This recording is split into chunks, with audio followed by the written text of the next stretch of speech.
Hello everyone, welcome back to still Alex where law become simple. मैं नाज हूँ और चलिए आज का टॉपिक स्टार्ट करते हैं। वीडियो शुरू करने से पहले पिछले लेक्चर का कोई रिवीजन कर लेते हैं। पिछले लेक्चर में हमने सेक्शन 68 से लेकर 72 पढ़े थे, जहां हमने क्वासी कॉन्ट्रैक्ट्स के बारे में जाना।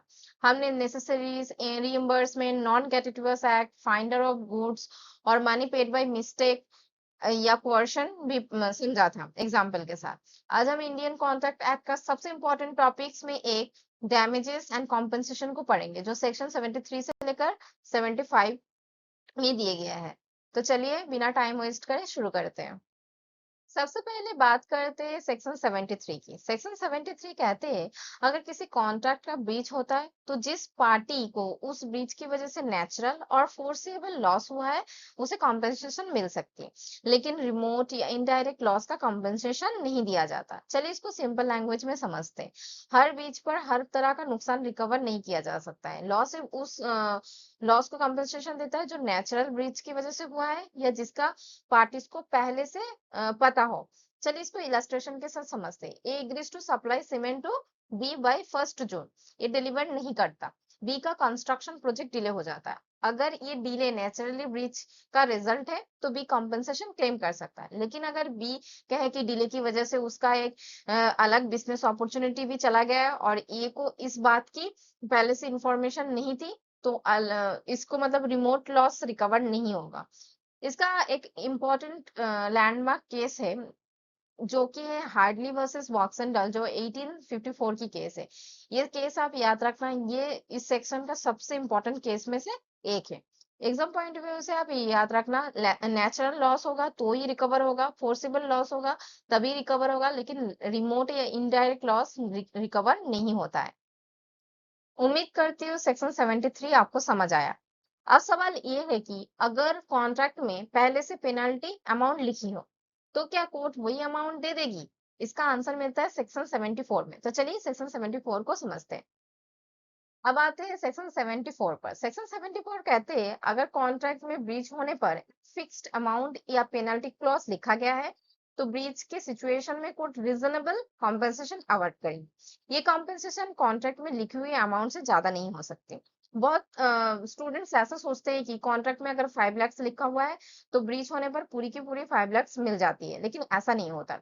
लॉ कहते हैं कि कोर्ट्स पहले फैक्ट्स देखेंगे, सर्कमस्टेंसेस देखेंगे, उसको देखकर डिसाइड करेगी कि रीजनेबल कॉम्पेंसेशन कितनी होनी चाहिए। चलिए इसको एक इलास्ट्रेशन के साथ समझते हैं।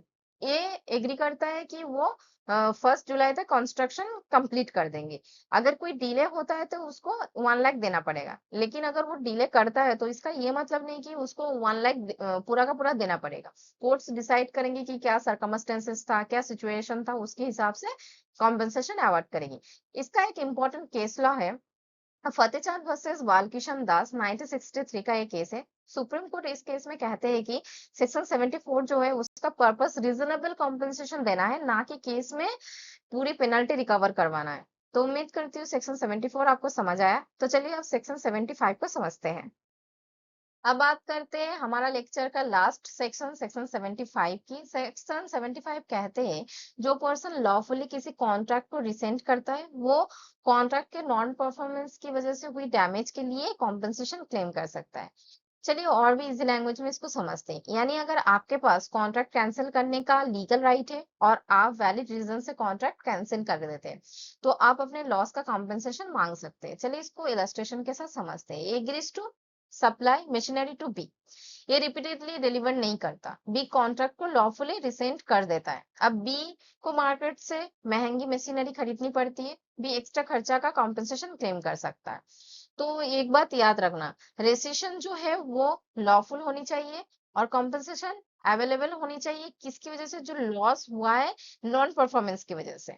तो उम्मीद करती हूँ सेक्शन 75 आपको समझ आया। चलिए सेक्शन 73 से लेकर 75 का एक बार क्विक कंपैरिजन कर लेते हैं ताकि आपको ये अच्छे से याद रहे। सेक्शन 73 कॉम्पेंसेशन फॉर ब्रीच की बात करते हैं, लेकिन कॉम्पेंसेशन तभी मिलेगा अगर वो नेचुरल एंड फोर्सेबल लॉस हो, ना कि रिमोट लॉस के लिए दिया जाता है।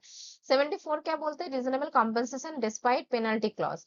तो इसमें अगर पेनल्टी क्लॉज लिखा भी है तो कोर्ट रीजनेबल कंपेंसेशन ही देगी। सेक्शन 75 क्या कहते हैं, अगर लॉफुल रिसाइन करने वाली जो लॉफुली जिन्होंने रिसाइन किया है वो कंपेंसेशन क्लेम कर सकते हैं। तो उम्मीद करती हूँ कंपैरिजन आपको याद रहेगी। तो चलिए आगे देखते हैं। हमने चैप्टर 6 का कुछ इंपॉर्टेंट एमसीक्यू डील किए हैं। चलिए सबसे पहला क्वेश्चन देखते हैं इसका। Which sections deal with the compensation for breach of contract? ये किस में है? सेक्शन 73 में। क्वेश्चन 2 में क्या है? Which landmark case establish that remote damages are not recoverable? ये हार्डली वर्सेस वॉक्संडल में दिया गया है। तीसरा क्वेश्चन में क्या है? Under which section does the court award reasonable compensation instead of automatically enforcing the penalty? Section 74। और क्वेश्चन 4 में क्या दिया गया? Which section gives compensation after lawful rescission? Section 75। तो ये बहुत ही इजी था। तो आगे बढ़ते हैं हम। आगे कुछ और भी हमने एमसीक्यू डील की है, तो उसको भी आप देख सकते हैं। चैप्टर 6 यानी सेक्शन 73 से लेकर 75 का यहाँ कुछ इंपॉर्टेंट एमसीक्यू दिया गया है, आप इसको जरूर देखना। और इसी के साथ हमारा जो प्लेलिस्ट चल रहा था सेक्शन 1 से लेकर 75 यानी कि general provisions of the Indian contract act 1872 का, तो यहाँ खत्म होता है। अगर आपको ये लेक्चर हेल्पफुल लगा हो तो वीडियो को लाइक, शेयर और सब्सक्राइब करना ना भूलें। Thank you for watching. मिलते हैं नेक्स्ट लेक्चर में और एक नया प्लेलिस्ट के साथ। Thank you.